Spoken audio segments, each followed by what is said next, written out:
Akashvani Devikulam spice FM.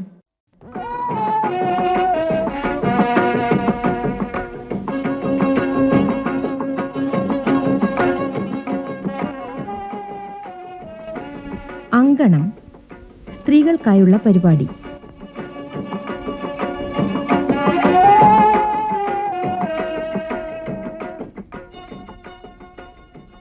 നമസ്കാരം പ്രിയ ശ്രോതാക്കളെ, ഏവർക്കും അങ്കണത്തിലേക്ക് സ്വാഗതം. ഇന്നത്തെ അങ്കണത്തിൽ കാർഷിക മേഖലയിൽ മികവ് തെളിയിച്ച ഇടുക്കി മരിയാപുരം സ്വദേശി സിന്ധു ചാക്കോയുമായി നിഷാമോൾ പി മോഹനൻ നടത്തുന്ന അഭിമുഖ സംഭാഷണം കേൾക്കാം. അങ്കണത്തിൽ ഇന്ന് നമ്മോടൊപ്പമുള്ളത് ഇടുക്കി മരിയാപുരം സ്വദേശി സിന്ധു ചാക്കോ ആണ്. കഠിനാധ്വാനം, ഏതൊരു പ്രതിസന്ധിയിലും തളരാത്ത പോരാട്ടവീര്യം, ആത്മവിശ്വാസം എന്നിങ്ങനെ കാർഷിക രംഗത്ത് 13 വർഷവുമായി വിപ്ലവകരമായ വിജയചരിത്രം രചിച്ചുകൊണ്ടിരിക്കുന്ന സിന്ധു ചാക്കോയുടെ വിജയമന്ത്രങ്ങളാണ് ഈ പറഞ്ഞതൊക്കെയും. നമുക്ക് സ്വാഗതം ചെയ്യാം ഈ യുവ കർഷകയെ. സിന്ധു ചാക്കോ, നമസ്കാരം. അങ്കണത്തിലേക്ക് സ്വാഗതം. ഒരു പശുവിനെ വളർത്തിയാണ് തുടക്കം. പിന്നീട് മുയൽ, കാട, കോഴി, നിരവധി പശുക്കളുള്ള സ്വന്തമായി ഡാം ഹിൽ എന്ന പേരിലൊരു ഫാം, ഇങ്ങനെ ഒരുപാട് തലങ്ങളിലേക്ക് ഇപ്പോൾ വളർന്നു നിൽക്കുകയാണ്. എന്താണ് ഈ കാർഷിക വൃത്തിയിലേക്ക് ഇറങ്ങാനുള്ള ഒരു കാരണം? ഇടുക്കിയിലെ ഏതൊരു വനിതയുടെയും ഉള്ളിൽ കൃഷിയുടെ ഒരല്പം ഒരു എസൻസ് ഉണ്ടാകുമെന്ന് പറയാം. എങ്കിലും എങ്ങനെയാണ് ഈ ഒരു മേഖല തിരഞ്ഞെടുത്തത്? 15 വർഷമായി ഞാൻ കൃഷിയിലോട്ട് ഇറങ്ങിയിട്ട്. 15 വർഷം മുന്നേ ഭർത്താവ് ഉപേക്ഷിച്ച് പോയത്. ജീവിക്കാൻ വേറെ മാർഗ്ഗമൊന്നും ഇല്ലായിരുന്നു. ഇങ്ങനെയാണ് കൃഷിയിൽ. കുഞ്ഞായിരുന്നു. അപ്പോൾ നമുക്ക് പുറത്തൊരു ജോലിക്കൊന്നും പോകാൻ പറ്റത്തില്ല. അപ്പോൾ കൃഷി തന്നെയല്ലേ നമുക്ക് ആശ്രയിക്കാൻ പറ്റുള്ളൂ. അങ്ങനെ എൻ്റെ അമ്മയുടെ അനിയത്തി ഒരാൾ മിൽമയിൽ നിന്ന് ലോൺ എടുത്തിട്ട് പശുവിനെ വാങ്ങിച്ചു തന്ന. 1 പശുവായി, 2 പശുവായി, അങ്ങനെ 6 പശു വരെയായി. എന്നാലും നമുക്ക് അതും കൊണ്ട് നമുക്ക് പിള്ളേർ വളരുന്നതനുസരിച്ച് 4 കുട്ടികളുണ്ട്. അവരുടെ പഠന ചിലവും അല്ലാത്ത ചിലവെല്ലാം നടന്നു പോയല്ലോ. അപ്പോൾ നമ്മൾ ചെറിയ രീതിയിൽ മറ്റുള്ള കൃഷിയും കൂടെ ആശ്രയിക്കാൻ തുടങ്ങി. പിന്നെ മിൽമയിൽ ചെറിയൊരു ജോലി ഉണ്ടായിരുന്നു. ആ കൂടെ ഇതെല്ലാം ചെയ്തുകൊണ്ടിരുന്നത്. അങ്ങനെ കോഴിയായി, പിന്നെ താറാവിനെയായി, പിന്നെ കാടക്കൃഷിയിലോട്ട് മാറി. ഇപ്പം കാടയും കോഴിയും മീനും താറാവും തേനീച്ചയും എല്ലാം കൂടി നന്നായിട്ട് തന്നെ മുന്നോട്ട് പോകുന്നു. ഈ വാക്കുകളിൽ പറഞ്ഞ അത്രയും എളുപ്പമായിരുന്നില്ല ആ ഒരു യാത്ര, അല്ലേ? തീർച്ചയായിട്ടും. അപ്പോൾ ആദ്യകാലങ്ങളിൽ ഉണ്ടായിരുന്ന പ്രധാന വെല്ലുവിളികളായിട്ട് അറിയാൻ സാധിച്ചത് ചെറിയ ഒരു ഭൂപ്രദേശം മാത്രമേ കയ്യിലുണ്ടായിരുന്നുള്ളൂ, അതേപോലെ തന്നെ വളരെ കുറഞ്ഞ മൂലധനവും. ഈ പ്രതിസന്ധികളെ എങ്ങനെയാണ് മറികടന്നത്? ആദ്യം സ്വന്തമായിട്ട് സ്ഥലം ഇല്ലായിരുന്നു. എൻ്റെ തറവാട്ടിലാണ് ഞാൻ നിന്നിരുന്നത്. അപ്പം മൂലധനം വെച്ചാൽ ലോൺ എടുത്താൽ പശുവിനെ വാങ്ങിക്കുന്നത്. 1 രൂപ പോലും കയ്യിലില്ലായിരുന്നു. അപ്പോൾ ശരിക്കും പറഞ്ഞാൽ കുഞ്ഞുങ്ങൾക്ക് പാൽ കൊടുക്കാൻ വേണ്ടി പാലില്ലായിരുന്നു. അപ്പോൾ സൊസൈറ്റി പോയി അതിൻ്റെ ഒന്നും കടം വാങ്ങിക്കും. അപ്പോൾ കടം കൊടുക്കാനും കൂടെ പൈസയില്ല.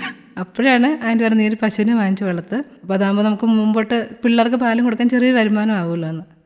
പിന്നെ ആൻറ്റി സൊസൈറ്റിയിൽ നിന്ന് മിൽമയിൽ നിന്ന് മാറിക്കഴിഞ്ഞപ്പം അതെനിക്ക് തന്നു. 35 രൂപയുള്ളൂ ഒരു ദിവസം കൂലി എന്ന് പറഞ്ഞാൽ വരുമാനം. ആ 35 രൂപയൊന്നും കൊണ്ട് ഒന്നും ആവത്തില്ലല്ലോ. 4 പിള്ളേരെ വളർത്തി അവർക്ക് എന്നും അസുഖങ്ങളും കാര്യങ്ങളൊക്കെ, കുഞ്ഞു പിള്ളേരാകുമ്പോൾ എന്നും അസുഖങ്ങളും കാര്യങ്ങളൊക്കെ ആവുമല്ലോ. പിന്നെ തൊഴിലുറപ്പിനിറങ്ങും. ഈ പണിയെല്ലാം കഴിഞ്ഞിട്ട് തൊഴിലുറപ്പിനിറങ്ങും. അപ്പം നമുക്ക് ഏകദേശം പിടിച്ച് നിൽക്കാനുള്ള വരുമാനം ആവുമല്ലോ. ഇപ്പോൾ 10ാം ക്ലാസ്സൊക്കെ കഴിഞ്ഞപ്പോഴത്തേനും പിന്നെയും ചിലവുകളങ്ങ് കൂടിയല്ലോ. അങ്ങനെയാണ് നമ്മൾ ശരിക്കും വേറൊരു ലെവലിലോട്ട്, എന്ന് വെച്ചാൽ കാടക്കൃഷി ഒരു നല്ലൊരു വരുമാനമാണെന്ന് അറിഞ്ഞാണ് അങ്ങോട്ട്. പക്ഷെ അതും ഭയങ്കര പ്രതിസന്ധിയൊക്കെ ആയിരുന്നു ആദ്യമൊക്കെ. നമുക്ക് മാർക്കറ്റ് കണ്ടെത്തണം. അത് ഭയങ്കര വെല്ലുവിളിയായിരുന്നു. പക്ഷെ എൻ്റെ കൂടെയുള്ളൊരു കുറേ എൻ്റെ കൂടെ പഠിച്ചവരൊക്കെ കടകളൊക്കെ എടുത്ത് അവർ ഫുൾ സപ്പോർട്ടായിരുന്നു. നീ വളർത്തിക്കോ, ഞങ്ങളിങ്ങ് എടുത്തോളാം എന്നുള്ള രീതിയിൽ എപ്പോഴും പറയാം. അപ്പോൾ അങ്ങനെ ഒരു ചെറിയ രീതിയിൽ തുടങ്ങി ഇപ്പം 4000 കാട വരെ ആയി നിൽക്കുന്നത്. ഒരു സ്വയം സംരംഭക എന്ന നിലയിൽ, അല്ലെങ്കിൽ ഒരു കൃഷിക്കാരി എന്നൊക്കെയുള്ള നിലയിൽ ആദ്യത്തെ ഒരു വലിയ പ്രതിസന്ധി, ഇപ്പോഴത്തെ പൊതുവെ ഒരുപാട് കർഷകർ നേരിടുന്ന ഒരു പ്രതിസന്ധി എന്ന് പറയുന്നത് ഉൽപ്പാദനത്തെക്കാൾ അപ്പുറം ഒരു വിപണി കണ്ടെത്തുക എന്നുള്ളതാണ്. എങ്ങനെയാണ് ഒരു വിപണി കണ്ടെത്തിയത്? ശരിക്കും പറഞ്ഞാൽ നമുക്ക് വീട്ടിൽ ഇത്രയൊക്കെ ഉണ്ടെങ്കിലും സ്വന്തമായ ജോലികളെല്ലാം സ്വന്തമായിട്ട് ചെയ്യുന്നത്. അപ്പോൾ അതുകൊണ്ട് തന്നെ ഒരു സാധനം കൊണ്ട് പോകണമെങ്കിൽ നമ്മൾ സ്വന്തമായിട്ട് പൊയ്ക്കൊണ്ടിരുന്നത്. അപ്പോൾ ഓരോ കടകളിലും കയറി ചോദിക്കും, വേണോ എന്ന് ചോദിക്കും. അപ്പോൾ 10 എടുത്ത് കഴിഞ്ഞാൽ 10 കടയായി കഴിഞ്ഞാൽ നമുക്കായല്ലോ. പിന്നെ അങ്ങനെ നമ്മൾ കൊടുക്കാൻ തന്നെ ഇപ്പോൾ അറിഞ്ഞു കേട്ട് ഹോൾസെയിലുകാർ വരാൻ തുടങ്ങി. അപ്പോൾ പിന്നെ നമുക്ക് മുട്ടയ്ക്ക് എണ്ണം തികയാതെ വന്നില്ലേ. ബിസിനസിന്റെ മറ്റൊരു കാര്യത്തിലേക്ക് കടന്നു. അപ്പോൾ പിന്നെ നമ്മൾ ബിസിനസ് പരമായിട്ട് ചിന്തിക്കാൻ തുടങ്ങി.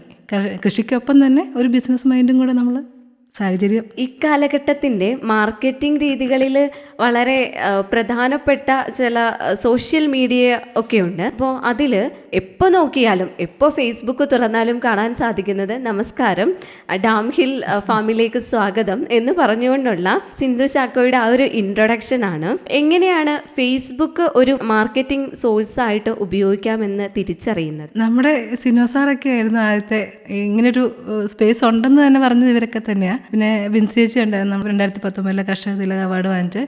അപ്പോൾ ചേച്ചിയൊക്കെ മീഡിയയിൽ സജീവമായിരുന്നു. അപ്പോൾ അവരൊക്കെയാണ്. പിന്നെ കൊറോണയുടെ സമയത്താണ് ശരിക്കും ഒരു മീഡിയയിലോട്ട് വരുന്നത്. അപ്പോൾ നമുക്ക് ശരിക്കും കൊറോണയുടെ സമയത്ത് നമുക്ക് ശരിക്കും സാധനങ്ങൾ വിറ്റഴിക്കാൻ പറ്റാത്തൊരവസ്ഥയായിരുന്നു. അന്നേരം ഞങ്ങളുടെ പള്ളിയിലിരുന്ന വികാരി അച്ഛൻ ഫാദർ ജോർജ് കരുവേലിക്കൽ അച്ഛനാണ് എന്നെ ഒരു വാട്സപ്പ് ഗ്രൂപ്പിലോട്ട് ആഡ് ചെയ്യുകയും ഒരു വിപണന മേഖല അതിനകത്തുണ്ടെന്ന് പറഞ്ഞു തരികയും ചെയ്തത്. അപ്പോൾ നമ്മൾ വിൽക്കാനുള്ള മുട്ട വിൽപ്പനയ്ക്കെന്ന് പറഞ്ഞാൽ നമ്മൾ ആ ഗ്രൂപ്പിലിടും. അപ്പോൾ തന്നെ ഇന്നടുത്ത് സാധനം കൊണ്ടുവരാൻ ഞങ്ങൾ വിറ്റ് തന്നേക്കാന്നുള്ളൊരിതിൽ അവരാദ്യം നമുക്കൊരു സപ്പോർട്ടായി. പിന്നെ എലൻ നേച്ചർ ക്ലബിൻ്റെ ഒരു ഗ്രൂപ്പ് ഉണ്ടായിരുന്നു. അപ്പോൾ അവരൊക്കെ നമുക്ക് ഭയങ്കര സപ്പോർട്ടായിരുന്നു ആ സമയത്തൊക്കെ. പിന്നെ നമുക്ക് പിന്നെ സ്വന്തമായിട്ടൊരു സ്പേസ് അവിടെ നമ്മൾ തന്നെ സൃഷ്ടിച്ചെടുക്കുക ചെയ്ത്.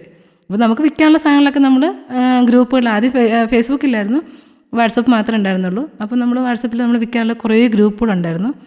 അപ്പം അവാർഡൊക്കെ കിട്ടിക്കഴിഞ്ഞാൽ ഒത്തിരി ഗ്രൂപ്പുകൾ നമ്മൾ ആഡ് ചെയ്തു. വിപണനം ഭയങ്കര എളുപ്പമായി. അനുസരിച്ച് ഉൽപ്പാദനം നടത്താൻ കഴിയാത്ത ബുദ്ധിമുട്ടേ പിന്നീട് നമുക്ക് തികയാതെ വരുന്നു. മീനൊക്കെ ആണെങ്കിൽ നമുക്ക് വിൽപ്പനയ്ക്ക് മീനെന്ന് പറഞ്ഞിട്ട് തന്നെ അപ്പം തന്നെ നമുക്ക് സാധനമൊക്കെ വിറ്റ് പോകുന്നൊരു സാഹചര്യങ്ങളായിരുന്നു. മീനിനെ പറ്റി പറഞ്ഞു, കാടമുട്ടയെ പറ്റി പറഞ്ഞു. ശരിക്കും സിന്ധു ചാക്കോയുടെ ഡാം ഹില്ലിൽ എന്തൊക്കെയുണ്ട്? ഇപ്പം മെയിനായിട്ട് കാടയുണ്ട്, കോഴിയുണ്ട്, താറാവുണ്ട്, പിന്നെ തേനീച്ച കോളനിയുണ്ട്, പച്ചക്കറിയുണ്ട്. നമുക്ക് പറ്റുന്ന എല്ലാ സാധനങ്ങളും തന്നെ ഉണ്ട് അവിടെ. ഇതിലൊക്കെ സ്വന്തമായി പരീക്ഷണങ്ങളും നിരീക്ഷണങ്ങളും ഒക്കെ നടത്തിയ ആളെന്നുള്ള നിലയിൽ ഏത് കൃഷിയാണ് ഏറ്റവും ആദായകരമായിട്ടിപ്പോൾ കൊണ്ടുപോകാൻ സാധിക്കുന്നത്? ഏതിലാണ് ഏറ്റവും കൂടുതൽ ശ്രദ്ധയും പരിചരണവും ഒക്കെ ആവശ്യമായി വരുന്നത്? ഇപ്പം ഞാൻ മെയിനായിട്ട് ശ്രദ്ധിക്കുന്നത് കാടയും കോഴിയുമാണ്. എല്ലാവർക്കും വിപണനം ഒരു പ്രശ്നമാണല്ലോ, ഞാൻ പറഞ്ഞല്ലോ. ഇപ്പോൾ വിപണനം നമുക്ക് ഈസി ആയതുകൊണ്ട് നമുക്ക് ഏറ്റവും എളുപ്പം വരുമാന മാർഗവും കാടയും കോഴിയും തന്നെയാണ്. അതിൽ ഏറ്റവും നല്ലത് കാട തന്നെയാണ്. തേനീച്ച കൃഷിയിലോട്ടൊക്കെ ഇറങ്ങുമ്പോൾ ആ ഒരു അനുഭവങ്ങൾ എങ്ങനെയായിരുന്നു? എവിടുന്നാണ് ഇതിൻ്റെയൊക്കെ ബാലപാഠങ്ങളൊക്കെ പഠിച്ചെടുത്തത്? ആദ്യം നമ്മൾ പാലയിൽ മീനച്ചൽ ബി ഗാർഡനിൽ ആദ്യം പോയത്. പിന്നെ അത് കഴിഞ്ഞ് തൊപ്പിപ്പാലയിൽ ഒരാഴ്ചേൻ്റെ അടുത്ത് പോയി. അവിടെ നിന്നാണ് നമ്മൾ കൂടുതൽ പെട്ടികൾ എടുക്കുന്നത്. ആദ്യമൊക്കെ ഇഷ്ടംപോലെ കുത്ത് കിട്ടുമായിരുന്നു, നീരൊക്കെ വെക്കുമായിരുന്നു. പിന്നെ ഇപ്പം പിന്നെ അതൊരു ഇതായി. ഇപ്പം വെള്ളം പ്രതിസന്ധികളോട് യഥാർത്ഥത്തിൽ പോരാടി ജയിച്ച കർഷക എന്നൊക്കെ വിളിക്കുന്നത് ഇങ്ങനെയായിരിക്കും. അതെ അതെ അതെ. നമ്മൾ ചെയ്തല്ലോ. കുത്ത് കിട്ടിയാലും വീണ്ടും നമ്മൾ പോയി തുറക്കും, വീണ്ടും എല്ലാം ക്ലീൻ ചെയ്യും, വീണ്ടും എടുക്കും. അങ്ങനെ ആകുമ്പോൾ നമുക്ക് അതിൻ്റെ അകത്തൊരു പേടിയില്ലെന്നാവുമല്ലോ. ഇപ്പം എങ്ങനെ പോകുന്നു തേനീച്ച കൃഷി? തേനീച്ച എല്ലാം നന്നായിട്ട് തന്നെ പോകുന്നു. ഇപ്പോൾ സീസൺ ആണല്ലോ, തേനെടുക്കുന്നതിൻ്റെ സമയമൊക്കെ ആയല്ലോ. ഇതിൻ്റെ മാർക്കറ്റിംഗ് രീതികളാണ് ഏറ്റവും ശ്രദ്ധേയമായി തോന്നിയത്. ഒരു ദിവസം രാവിലെ ഫേസ്ബുക്ക് തുറക്കുമ്പോൾ സിന്ധു ചാക്കോ എന്ന പേരിൽ എന്ന പ്രൊഫൈലിൽ നിന്ന് വരുന്നത് തേനീച്ചയുടെ ആ അട അതുപോലെ കഴിച്ച് നമ്മളെയൊക്കെ കൊതിപ്പിക്കുന്നതാണ്. വളരെ ടെംപ്റ്റിംഗ് ആയിട്ടുള്ള പരസ്യം.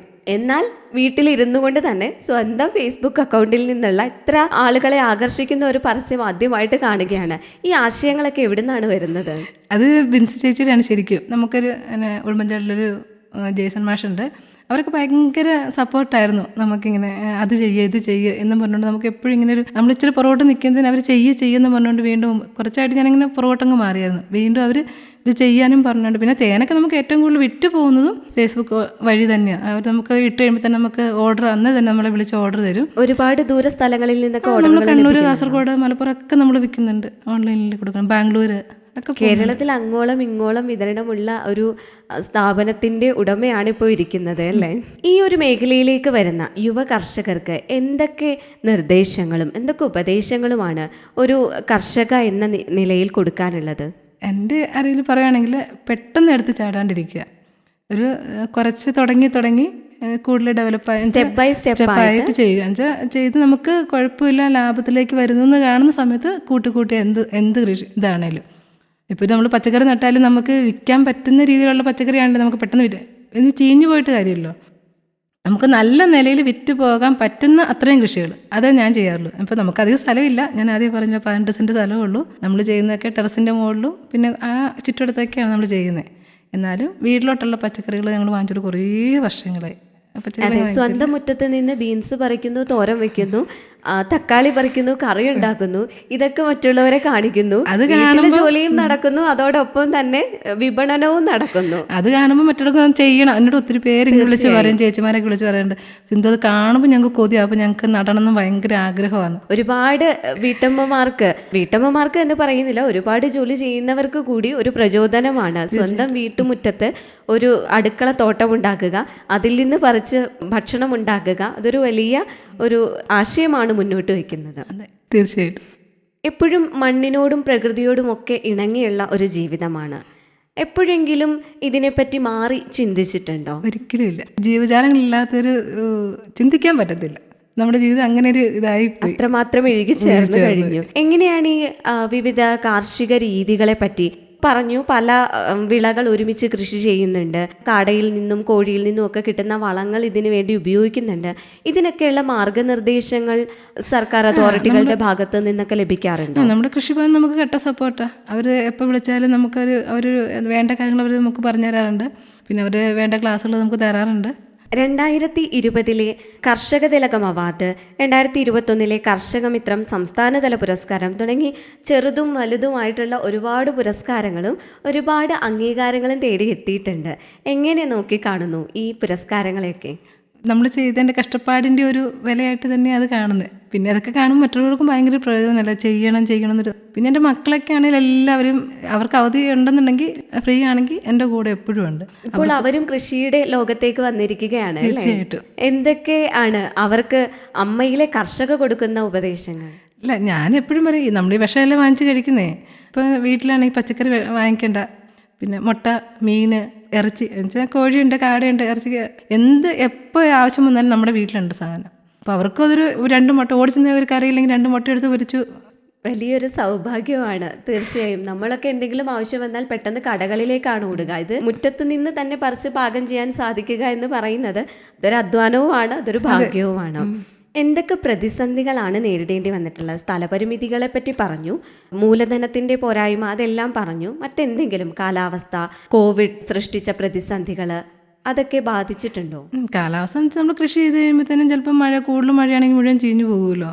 എന്ന് വെച്ചാൽ അത് വേണ്ടെന്ന് വെക്കാൻ പറ്റത്തില്ല, വീണ്ടും ചെയ്തല്ലേ പറ്റുള്ളൂ. പിന്നെ അതുപോലെ നമ്മൾ വീണ്ടും ചെയ്യും. പിന്നെ കോവിഡ് എന്ന് പറഞ്ഞാൽ ഞാൻ പറഞ്ഞല്ലോ, കോവിഡിൻ്റെ സമയത്ത് മുട്ടയൊക്കെ ഇങ്ങനെ ആയിരക്കണക്കിന് മുട്ടകളിരുന്ന് ചീഞ്ഞു പോയൊരവസ്ഥയൊക്കെ ഉണ്ട്. നമ്മൾ വേറൊരു കമ്പനിയായിട്ട് എഗ്രിമെൻറ്റ് ചെയ്ത് ആദ്യം നമ്മൾ രണ്ടാമത്തെ അന്ന് സിനു സാർ വന്നിട്ടാണ് നമ്മുടെ പുതിയ ഷെഡിന് ലോൺ തരാമെന്നൊക്കെ പറഞ്ഞു. ശ്രോതാക്കൾക്കൊന്ന് പരിചയപ്പെടുത്താമോ? കുടുംബശ്രീയുടെ സ്റ്റേറ്റ് കമ്മിറ്റിയുടെ ഇതാളാണ് സാറിങ്ങനെ ലോൺ PMEGP ലോൺ തരാം, ലോൺ എടുക്കാം എന്നപ്പോൾ ബാങ്കിലൊക്കെ കിട്ടത്തില്ലാന്ന് പറഞ്ഞപ്പോഴും സാറാണ് മുൻകൈ എടുത്ത് ബാങ്കിൽ വന്ന് ചോദിക്കുകയോ മേടിക്കാനുള്ള സഹായങ്ങളൊക്കെ ചെയ്ത് സാറാണ്. നമ്മൾ ഷെഡൊക്കെ പണിത്, ഇപ്പോൾ ഷെഡ് പണിത് തന്നെ നമുക്ക് സ്ഥലം ഇല്ലാത്തതുകൊണ്ട് അടിയത്തിൽ നിര പശുത്തൊഴുത്തിൻ്റെ മുകളിൽ വേറെ ഇത് ചെയ്തിട്ടാണ് നമ്മൾ 2ാം നില പണിതാണ് നമ്മൾ കാടക്കോട് പണിത്. എല്ലാ പണിയും കഴിഞ്ഞ് കാട് ഇറക്കി കഴിയുമ്പോഴത്തേനും കമ്പനിക്കാർ അവരുടെ ഇത് പിൻവലിച്ചു. അവർക്ക് വേണ്ടാന്ന് അന്നേരം കോവിഡ് ഭയങ്കര ഇതായപ്പോയിരുന്നു. അപ്പോൾ അത് വേണ്ടാന്ന് പറഞ്ഞു. അപ്പോൾ നമുക്ക് 4000 കാടയും അതിൻ്റെ മുട്ടയും ഒരു ദിവസം എന്ന് പറഞ്ഞാൽ 3500-3700 മുട്ടയുണ്ട്. സെയിൽ ചെയ്യാൻ പറ്റാതെന്ന് ഇങ്ങനെ ഭയങ്കരമായിട്ട് അന്നേരമാണ് കരിവേലിക്കലച്ഛനെ ഗ്രൂപ്പിൽ ചേർത്ത്. അപ്പോൾ കട്ടപ്പന മാർക്കറ്റ് ഇട്ടു. മാർക്കറ്റിൽ അപ്പോൾ ഒരു ദിവസം വ്യാഴാഴ്ച ദിവസം അവിടെ കൊണ്ടുപോയി മുട്ട സെയിൽ ചെയ്യാൻ പാകത്തിന് LN നാച്ചുറൽ ക്ലബ്ബുകാർ നമുക്ക് ഒരു ഹെൽപ്പ് ചെയ്തു തന്നു. അപ്പോൾ നമ്മൾ കട്ടപ്പന മാർക്കറ്റിൽ കൊണ്ടുപോയി മുട്ട വെക്കും. അപ്പോൾ അന്നവർ ഗ്രൂപ്പുകളിലുള്ള എല്ലാ ഗ്രൂപ്പുകളിലും അനൗൺസ് ചെയ്യും, ഇന്നപോലെ സാധനങ്ങൾ എല്ലാ കർഷകരും വരുന്നുണ്ടായിരുന്നു. നമ്മൾ മാത്രമല്ല, നമ്മളെപ്പോലെയുള്ള ഒത്തിരി കർഷകരുണ്ടായിരുന്നു. അപ്പോൾ അവരെല്ലാം വന്ന് ഈ സാധനങ്ങളെല്ലാം വാങ്ങിച്ചു. നമ്മൾ ഒന്നുമില്ലാതെ നമ്മൾ തിരിച്ചു പോകണം എന്നുവെച്ചാൽ അന്നേരം തന്നെ അവർ പൈസ നമുക്ക് മേടിക്കുന്നു. അവർക്ക് ലാഭമൊന്നുമില്ല, നമ്മുടെ പൈസ നമ്മൾ മേടിക്കുന്നു, കാലിയായി തിരിച്ചു പോരുന്നു. അതൊക്കെ ഭയങ്കര വിഷമമായിരുന്നു എന്നുവെച്ചാൽ നമുക്ക് ജീവിക്കാൻ. പിന്നെ ഞാൻ പറഞ്ഞല്ലോ, കുഞ്ഞായിരുന്നു. അപ്പോൾ നമുക്ക് 1 രൂപ ആരോട് ചോദിച്ചാൽ പോലും ഇല്ല, 1 രൂപ നമ്മളുടെ എടുക്കാനില്ല, ആരെല്ലാം ചെന്ന് ചോദിക്കാൻ പറ്റത്തില്ലല്ലോ.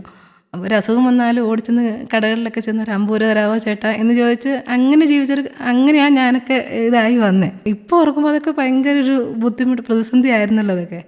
പക്ഷെ അതുകൊണ്ടായിരിക്കണം നമ്മളിന്ന് ഈ നിലയിൽ വന്നത്.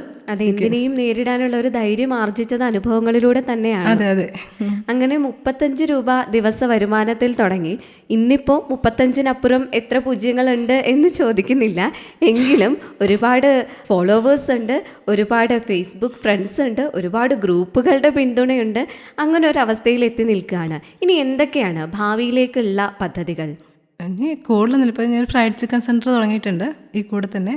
പുതിയ സംരംഭമാണ് പുതിയ സംരംഭമാണ്. അത് കുടുംബശ്രീ ആയിട്ട് യോജിച്ചാണ് ചെയ്യുന്നത്. അപ്പോൾ അത് നന്നായിട്ട് ഡെവലപ്പ് ചെയ്ത് ഈ കൂടെ തന്നെ കൊണ്ടുപോകണമെന്നുണ്ട്. എന്നാലും 35 രൂപ തുടങ്ങി ഇപ്പം നമുക്ക് ഒരു മാസം 70,000 മുകളിൽ എല്ലാം കഴിഞ്ഞ് നമ്മൾ ഏൺ ചെയ്യും. ഒരു വനിതയുടെ ഒറ്റയ്ക്കുള്ള ഒരു പോരാട്ടത്തിൻ്റെ വിജയം തന്നെയാണത്. എന്താണ് ഡാം ഹിൽ ടൂറിസം? അതിനെപ്പറ്റി ഒന്ന് വിശദീകരിക്കാമോ? എന്തായിരുന്നു അങ്ങനെ ഒരു പേര് തിരഞ്ഞെടുക്കാനുള്ള കാരണം? പേര് തിരഞ്ഞെടുത്തത് സിനോ സാറാണ്. സാറിൻ്റെ സെലക്ഷനാണ് ഡാം ഹിൽ എന്നുള്ളത്. ഞങ്ങളുടെ സെൻറ്റ് ജോർജ് ഫാം ഹൗസ് ആയിരുന്നു. അപ്പോൾ സാറ് തന്നെയാണ് ഡാം ഹിൽ എന്നുള്ള പേര് സാറ് തന്നെ പറഞ്ഞ്. ഇടുക്കി ചെറുതോണി ഡാമുകളെ അതിനെപ്പറ്റിയുള്ള ഒരു ഓർമ്മയിലാണോ ആ പേര് നൽകിയത്? സാറ് ഡാമിൻ്റെ കീഴ് ഇതാണല്ലോ ഡാമിൻ്റെ പേര് വരത്തക്ക രീതിയിൽ തന്നെ ഒരു പേരെന്ന് പറഞ്ഞുകൊണ്ടാണ് സാറ് ആ പേര് ഇത് ചെയ്തത്. അങ്ങനെ ഒരു ബ്രാൻഡ് ആക്കാനുള്ള തീരുമാനത്തിന് പുറകിലാരായിരുന്നു? ആ ഒരു ആശയം എങ്ങനെയാണ് ലഭിച്ചത്? ടൂറിസം ഇതാക്കാൻ വേണ്ടിയിട്ട് ഒരു ചർച്ച വന്നായിരുന്നു. അപ്പം ഒരു ഫാം ടൂറിസം ഒരു പേര് വേണമല്ലോ.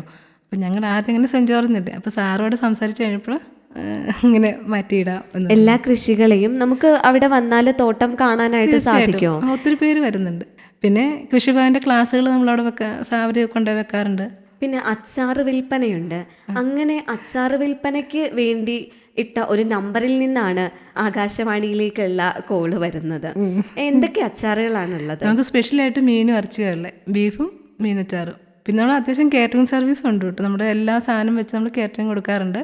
മീനാണെങ്കിൽ മീൻ, കാടയാണെങ്കിൽ കാട ഫ്രൈ, അങ്ങനെ എല്ലാ ഐറ്റം ഉണ്ട്. പിന്നെ പറയുന്നതനുസരിച്ച് ബിരിയാണി ഓർഡറുകൾ, അങ്ങനെ കാറ്ററിംഗ് സർവീസും ഉണ്ട് ഈ കൂടെ.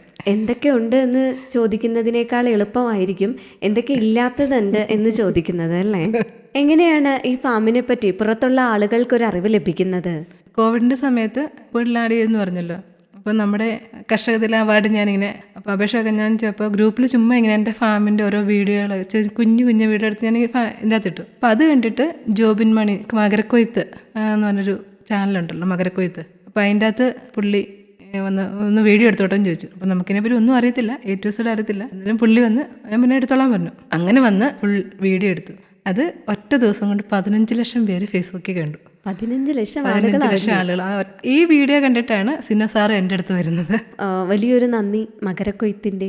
അതെ, ജോബിൻ മാണി. ഇനി എന്തൊക്കെ കൃഷികളിലോട്ടുകൂടി കൃഷി വ്യാപിപ്പിക്കാനായിട്ട് താല്പര്യമുണ്ട്? കൃഷി ചെയ്യണമെന്നുണ്ട്, പക്ഷെ സ്ഥലം ഇല്ലല്ലോ. ഉള്ള സ്ഥലം മുഴുവൻ പാറകളാണ്. അതുകൊണ്ടാണ് 2ാം നില പണിത് എനിക്ക് ചെയ്യേണ്ടി വന്നത്. ടെറസ് ഫാമിംഗ് ആണ് അല്ലേ? ടെറസ് എന്ന് വെച്ചാൽ മുയൽ, ആട് അതൊക്കെ താഴത്തെ നിലയിലും മുകളിലത്തെ നിലയിൽ കാടയും കോഴി അങ്ങനെ വെച്ചേക്കുന്നത്.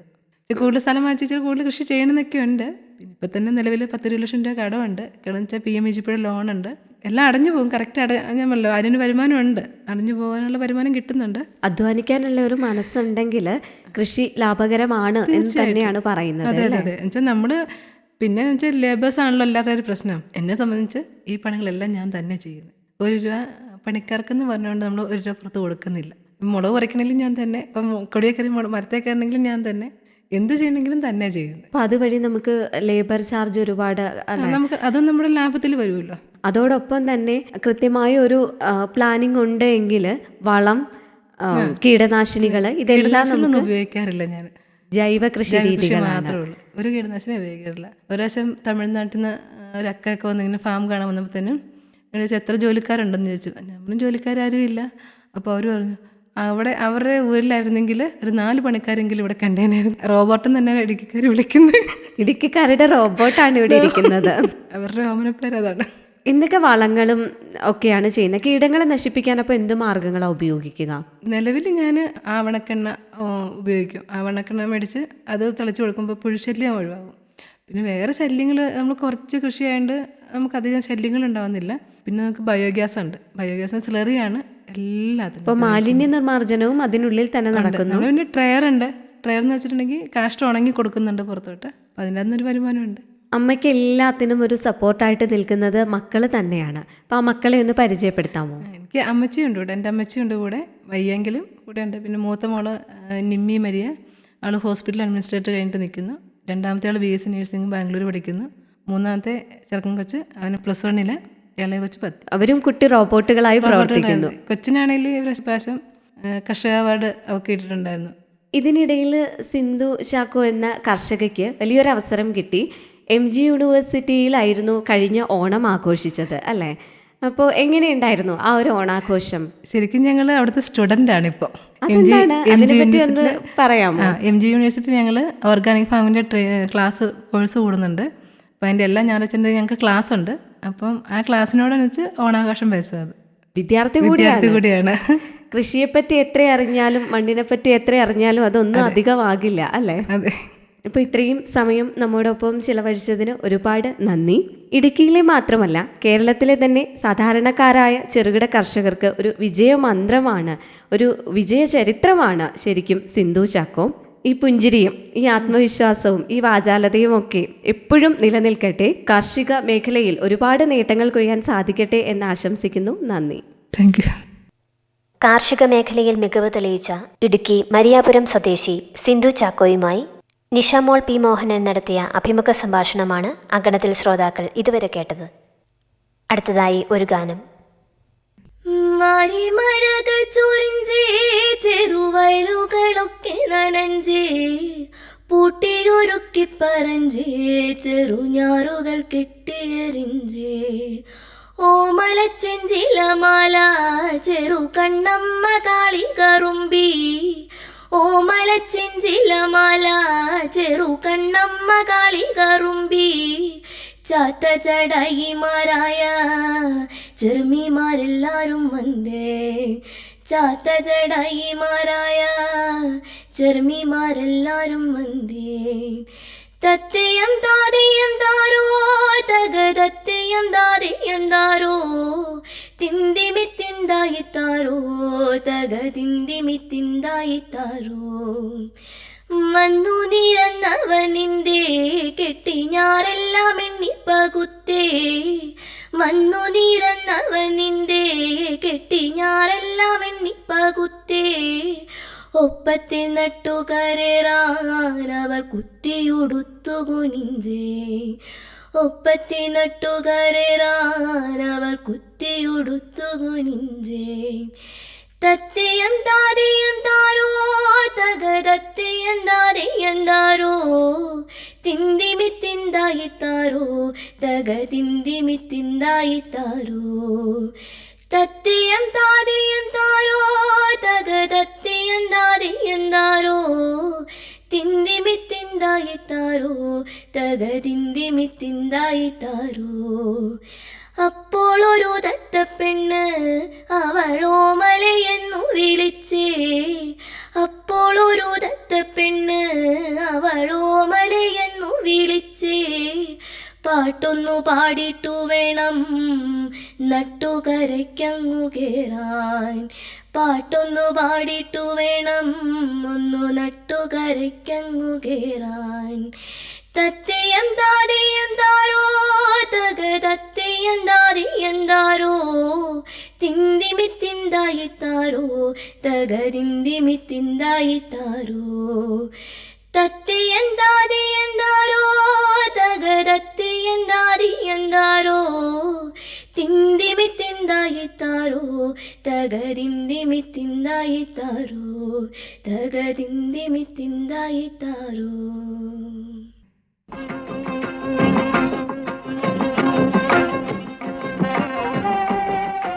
അങ്കണം സ്ത്രീകൾക്കായുള്ള പരിപാടി സമാപിക്കുന്നു.